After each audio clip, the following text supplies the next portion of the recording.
when Dave took this job, which is over at the Department of Agriculture, I think he figured that he'd be spending a lot of time with farmers, and now we find out he's going to spend a lot of time with dog breeders, and he'd probably be spending a lot of time with lions and tigers and grizzly bears out at his facility, because the Dangerous and Wild Animal Bill passed the legislature, thank goodness, to get us into the 21st century.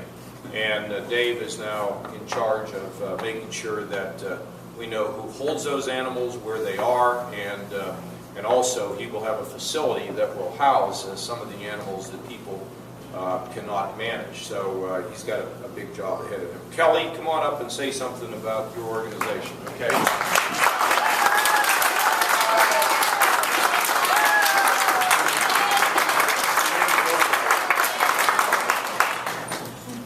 Were you guys once cheerleaders?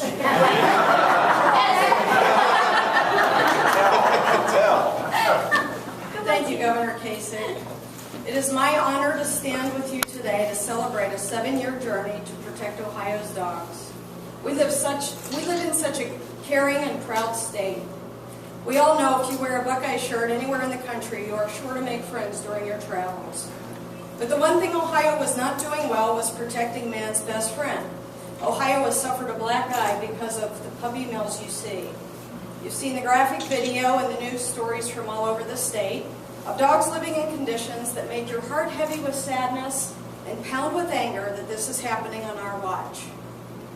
Ohio is fortunate to have a legislator who took his watch very seriously.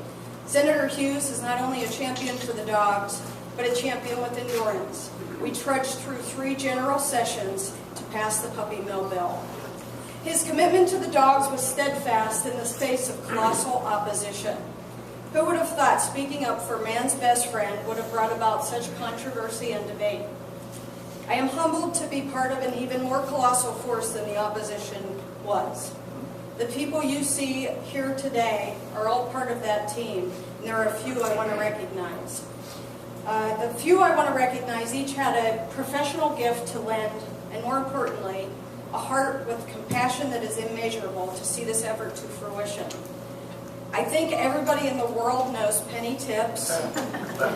I was never in the State House without someone knowing her anytime we were there. She's been with us from day one. Her knowledge and historical perspective of the political landscape, combined with her commitment, is a huge part of why we're here today. Sue Kohler is holding her little Bichon, Julie. She's been our volunteer attorney from the beginning. She donated her time in honor of her puppy mill dog, Julie. Her legal mind and tenacious drive are another reason we are here today. Melanie Cornelius. You know, I've known her a long time. That is, I didn't know you could do all that stuff. Isn't that great? I don't know if Melanie's here or not. I don't think I see her, but she has been with us from the beginning, and her talented legislative writing skills were invaluable when we first wrote the bill. I didn't know at the time how fortunate we were to have her during that critical stage. Martha Leary is a close rescue friend of mine, and she's with Starmar Rescue. She's the most knowledgeable, high-volume dog kennel advocate in Ohio. Martha's expertise about what goes on in the kennels is unmatched. Ohio is fortunate to have outstanding national representatives in Karen Minton with HSUS and Vicki Deissner of the ASPCA. They have built bridges in Ohio that have likely never existed between humane advocates and those agencies that may have seemingly been our opponents. It's a new day in Ohio because of Karen. As a layperson in the State House, I learned about a very important group of people. The aides to the legislators have been invaluable. We have to thank Carrie Mavrikis, Andy Boucher, Allie Mock, Mike Sabo, aides to Senator Hughes, Chairman Height and Hall for their over-the-top attention with the deluge of information they handled. We are lucky to have so many legislators care about the dogs. Chairman Height, one of my favorite guys, was instrumental in pushing us through the Senate. There's never been anything more true than this statement. His endearing charm was welcomed levity to the sometimes frustrating world of passing legislation. Oh, we have to live with that.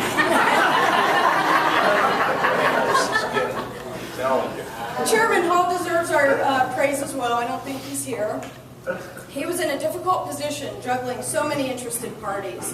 All of this on the heels of the very calm waters of the exotics legislation. And we now place our trust with Director Daniels, who is committed to our cause. The dogs have a friend in the Columbus Dispatch. Rita Wolf, Mike Curtin, and Jim Siegel kept everyone informed of the progress of the bill. Volunteer lobbyists Doug Price and Doug Klafke donated their time to make sure all the right people heard our strong desire to pass legislation that would not be a paper tiger. We are deeply grateful to Speaker Batchelder and President Niehaus. Speaker Batchelder made sure we continued to move when things could have come to a lull. Over this 7-year journey, there have been so many rescue people, so many shelter people, police officers, prosecutors, veterinarians, dog breeding professionals, and so many more that have assisted along the way. I wish we had the time to thank every person individually who contributed to passing this bill. I would like to thank my co-director at Columbus Dog Connection, Myrna Bowman, and Joyce and Bill Haig, without whom I could not have dedicated myself to this effort. I'd like to close with this.